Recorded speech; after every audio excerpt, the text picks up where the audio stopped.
Welcome to the X7 Academy. My name is John Swanson, and whether you're a returning player or you're a new player, we're going to be using this video to get you set up for success along with the families.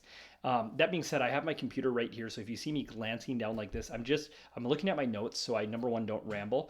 Number two is I can keep my thoughts concise, and three, make sure I hit the key points. The goal is to have this video be somewhere between 6 to 9 minutes. I have 8 key components. That gives me roughly 1 minute of talk time for each of those. But one thing I want you to understand is you need to watch this video. You need to understand why we have it set up this way. So let's jump into it. First and foremost, this is not a summer camp. This is, I see so many camps where it's babysitting. You just drop your kid off. It's a daycare. They don't really get any better, but at the end of the day, they're having fun. Fun's a really weird word. I'm not interested in your kid having fun. I'm interested in your kid getting better. And what I believe, like a moral, feeling that I have is that kids have fun when they're challenged and then they see themselves improve.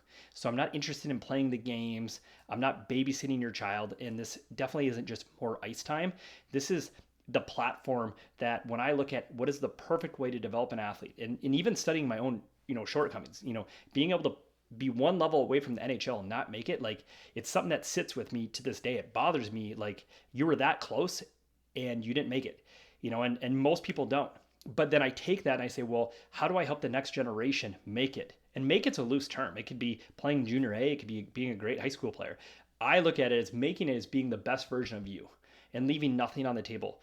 At the same time, it's teaching the skills, behaviors, and habits to ultimately become very successful in the real world. And I think that that's what hockey has gifted me, is I have the understanding of what it takes to go succeed. And for me, that's, building companies, it's working with athletes, and hockey taught me that. So that's part of what we're sharing with these athletes. So this summer is all about building habits, sharpening skills, and preparing your athlete to become a leader, not just play the game, but how to actually lead themselves and the others around them. That being said, let's jump into philosophy. All right, so most hockey programs are really short-term focused. It's all about getting better fast. It's flashy drills. It's about getting the kids to be tired, quick wins. Honestly, it's not who I am at all. X7 is all about sustainable, repeatable performance. We train athletes, not just the player. Now, before I jump into any deeper parts of the philosophy, the one thing I have to have you guys understand as a parent is that if you watch a practice of ours and you are still stuck in the did my player come off tired? Were they sweating? Do they look like they worked hard? That doesn't mean they acquired skills. And so if you think about how skill adaptation happens, it's number one, they have to kind of visually see it. They have to conceptualize it. They have to kind of feel how that works. All of that often is very slow. And so for me, it's not about how many reps the players get. It's about getting the right reps in with the right level of recoveredness so that they're able to create that adaptation. And then eventually building confidence in small area games and reactionary, and then eventually taking it and having the confidence to use it in an actual game. And so if you really study what creates the brain and the connection to the body, it's this isn't conditioning. I could hand you a whistle and tell you to go make the players tired. You're not going to make them any better. Now, you might take beginner players and they'll get better, but the truth is they could have done anything and they would have gotten better just because it's ice time. We're trying to help kids understand the specific skills that are going to translate to them being better come October, November, and then eventually in the future. And that requires a vision for all of that. So we're going to be focusing on their movement patterns. We're going to be focusing on building strength, their mental focus, and then their coachability. And I'll talk about some of those traits on at a later time. But that being said, this isn't about skating harder. It's not about, it's ultimately about teaching them how to handle pressure, leading their teammates, and dominating tryouts, and going into things and being confident because they've done the work. So our job isn't just to teach hockey, it's to build these humans to be able to perform at the highest level, whatever that may be, on and off the ice. Next, we're going to talk a little bit about culture and identity. And I would say this is really a hot button for me. And so X7 is when I basically decided to relaunch a hockey company, I didn't want to just run camps. There's a reason why I run them the way I run them. If you watch one of my practices, I'm very strict on how the practice flows. I have a vision for how I want this. And it's worked. I have guys playing in the Stanley Cup finals right now that I've gotten to coach. I have worked with guys in the Olympic level, the NHL level. I've coached Division I teams. I have a vision for how a practice should run, it should operate, and how the messaging should happen with the players. The other side of it is I am way more structured, and you could call it strict, than what they're going to get at their youth level. Your player may not enjoy that right away, but then they're going to start to come and crave that structure because it allows them to get the right type of work in. And so that being said, I have 3 C's that are really important to me, and that your player must show up and they must display those, or this will not work. So the first one is their character. And the way I look at character, because it's kind of a loose definition of character, what I look at is that when you walk into a locker room, you build the energy up. And so I don't want people to be an energy drain. And so the words that you use, your body language, all of that either feeds the environment or takes from the environment. And so if you're bullying a kid, you're picking on it, you got bad body language, you're complaining about the work that we have to do that day, you're not gonna last. I will find you. I will give you a chance to fix it. If you can't fix it, you're going to be gone. I just don't have a tolerance for people that don't have the right character. Now, it's not to say we're not going to give kids chances, but I need you to understand as a parent, you need to have this conversation with your athlete and prepare them to go into this. This will hands down be the hardest thing they've ever done. My job is to challenge them and really teach them what they're capable of. Because I think most of our athletes are maybe practicing at 50% effort. They have no clue what it means to really put the screws down. And, to be honest, youth hockey is not necessarily allowed to do that. I am. This is my camp. I can run it how I see fit. If you don't like it, that's totally cool. You don't have to purchase from us. But for those that want to get to the next level, I think this is exactly what you need. That being said, you have to have the right character. The next one is compete. You have to show up every day ready to work. And compete's an interesting one because a lot of times people see the trailing side of compete, which is like on the ice or in the weight room. I look at the willingness to compete means going to bed early, eating the right foods, putting your phone down, not being on your electronics before we get on the ice, showing up prepared and ready to compete. So compete to me is, yes, it's the ability to do it, but it's also the ability to prepare so you can do it. And you have to have both. The next one is coachability. And so many times when people teach coachability, what they talk about with their athletes is you need to listen. I need eye contact. Yes, I do need your eyes. I don't need you. I need you to absorb the message, and eye contact is going to help.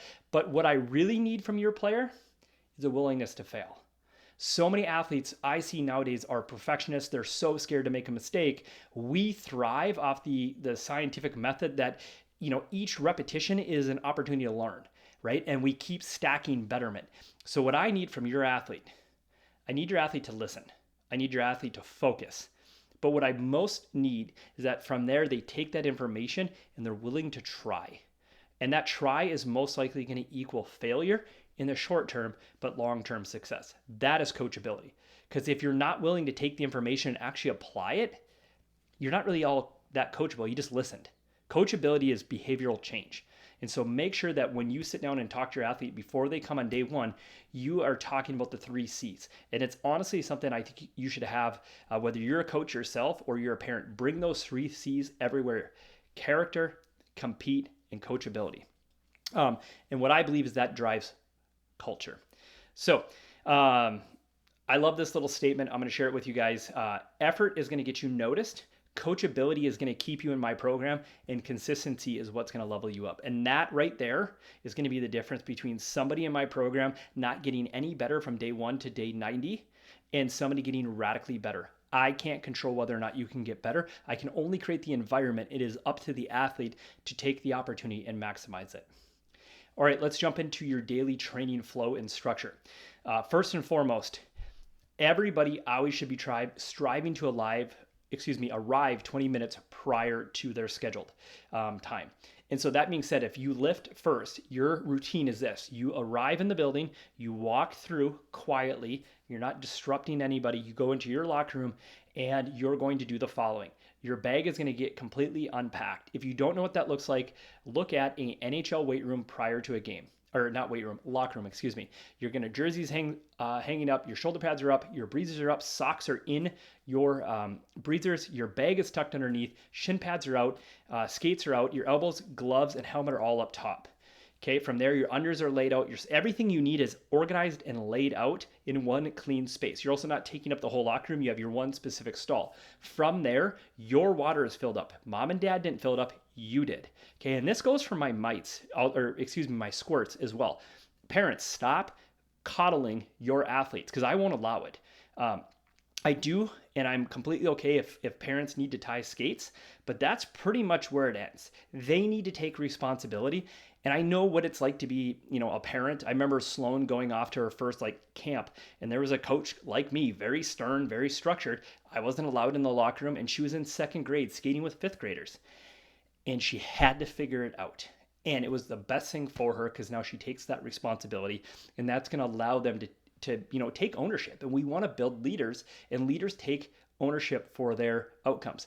On top of it, allows them to recognize oh, I'm missing an elbow pad. They're missing an elbow pad. They can make a phone call. They can get it brought to them. We can figure out a solution. But it allows them to basically conceptualize, where am I at? Am I prepared to do the work? So from there, once they've unpacked their bag, they filled the water bottles, they've gone to the bathroom, they will then walk back down the hallway. They'll wait in the kind of vestibule out by the weight room until Jake brings them in. They need to be quiet. They cannot be messing around. Again, I'll talk about some disciplinary things in a little bit, but that's where they're going to sit and hold. Once they're done training, they're going to walk. They're going to have roughly 25 minutes to get dressed. They're going to get their gear on. If they need help tying skates, that's ultimately on the parents. Our job as coaches is not to sit there and tie 1,000 skates. We have stuff going on. We are trying to get prepared for the next practice and make sure everything is set up. So that's the routine if you're a player that is attending lift first, skate second. Some days you might be skate only, but if you're skate first, now you're going to arrive to the rink. You're going to unpack your bag like I just stated. You're going to get your water bottle filled up. You're going to make sure you have both sticks there or whatever you need, and then you're going to get dressed and you're ready to go. You're not monkeying around in the locker room. From there, I want to be 100% transparent.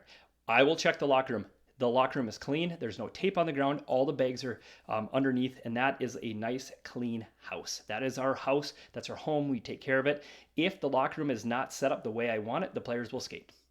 They're going to learn very quickly to take ownership in the locker room.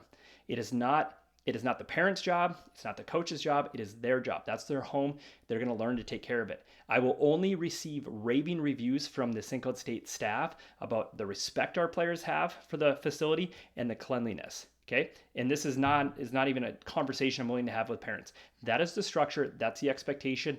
It is 100% no different than them keeping their bedroom clean, making their bed, and so forth. That being said, this leads to them being organized, them being focused, and no longer wasting time or any emotion, anything that does not allow us to get to the next level. All right, let's talk nutrition and recovery. So we need to train hard.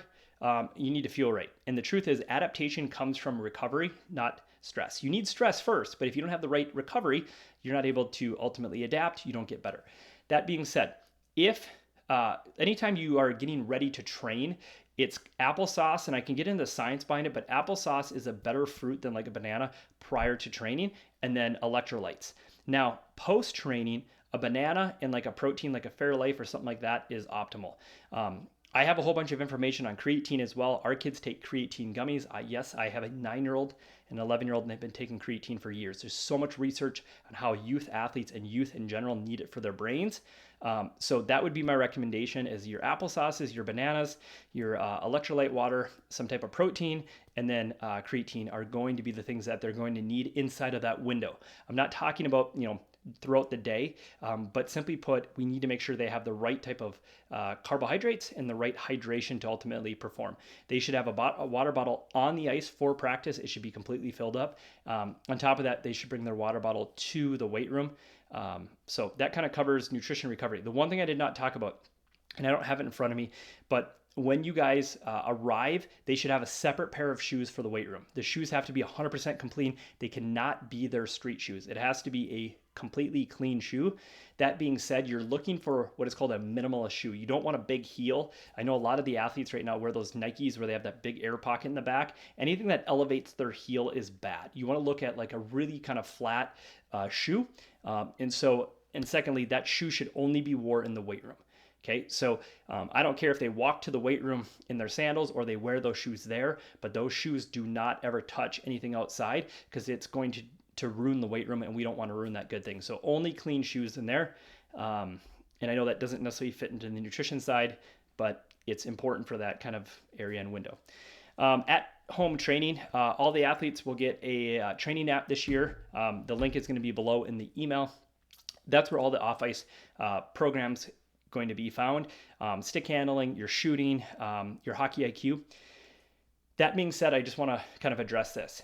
Your athlete's going to get things assigned in this app. First and foremost, each athlete needs a different email. So if you have 2 players in this camp with me that I'm going to be overseeing, they have to have different emails, different accounts, because it's going to be different stages of accountability. Your athlete, when they get this homework, it's not optional. Just like for school, it's not optional. If you're going to go around and say, I was a part of the X7 Academy, you're going to do all of the academy. You don't get to pick and choose what you do. If you pick and choose what you do, you're going to get 1 warning. The second time I have to readdress you not doing your homework, you're out of the program. And the reason being is that other parents look and say, well, that kid was a part of the academy. They didn't get better. No, they weren't. They signed up, they had the jersey, but they didn't do the work. You need to do the work. That means showing up to the weight room. It means showing up on the ice and being 100% engaged, focused. We already talked about that with our 3 C's, but it also means doing your homework at home. And this stuff doesn't take, I'm not asking for 7 hours of their time, but it is very diligent training that they need to do. That being said, they should have a stick that's roughly 3 inches shorter. And easiest way to think about it is when they're in their street shoes, the stick should be cut to the bottom of their chin. When they're in their skates, stick should be cut to the bottom of their chin. I can help players with stick flex and curve. If you have questions, I'm happy, but just email me about that and we'll get you set up. At home, stick handling stick should be the same curve as their on-ice stick. Flex, I'm a little less worried about just because once you cut it, you're already changing the flex a little bit there as well. And then a golf ball, a wooden ball, or a green biscuit are all going to be good to stick handle with, and I'll have videos that break really everything down. So that being said, each athlete will need their own email address. It's going to be anywhere from 4 to 5 days a week. If it's not logged, it did not happen. And development without data is just guessing. I need the data and I need to make sure your athlete's doing it. And what you're going to notice is that eventually there's going to be a routine here. And I think I can actually pull it up right here. I'll show you how this stuff happens. So eventually they start doing this over 9 weeks. And I walk out this morning into my garage, 8 in the morning, and this is my son. And he's just sitting here sticking. I didn't ask him to go I don't ask my kids to stick handle. They just know that 4 to 5 days a week, they have to go through their stick handling routine. It's non-negotiable. It's what they do. It matches where they're trying to get to, right? No different than you have to do your homework for school to succeed. All right, let's go into locker room policy and then discipline system. This one's going to be important. Number 1, let's talk about boundaries. Girls are going to have their own separate locker room. But that being said, all doors remain open at all times. If you have to get, changed into your undergarments and you don't feel comfortable doing it in the locker room setting, you go into a bathroom and you change there where it's private. We do not have locker room monitors. I'm not here to babysit. Simply put, if your kid is the one messing around or if it gets reported to me, they're just gone. I have zero tolerance for it. I'm here to coach hockey players, not to babysit your kid. We do not get players dressed. We don't tie skates. That's ultimately on your players. I know that might get tricky for some of the squirts. They got to figure it out. We're not a daycare. This is an elite level development system. Expectations. You need to arrive early and prepared. Parents, they can't drive themselves. So that's on you. You need to get your athlete there prepared. And this might be a change because I know some of the parents like to run in hot. Don't do that to your player because they're going to hear it from me and you're not setting them up for success. Parents, you need to buy into this. They need to leave the locker room clean. If the locker room's messy, they're going to get bag skated. It's about teaching the right level of behaviors and habits. And I don't tolerate it. I'm not here to pick up their garbage, just like you're not there to pick up for them at home. We're going to teach them to take ownership as a group. We have absolutely zero room for horseplay in the locker rooms, on the ice, or in the weight room. You do it, you get 1 warning. You do it again, you're going to be most likely asked to leave.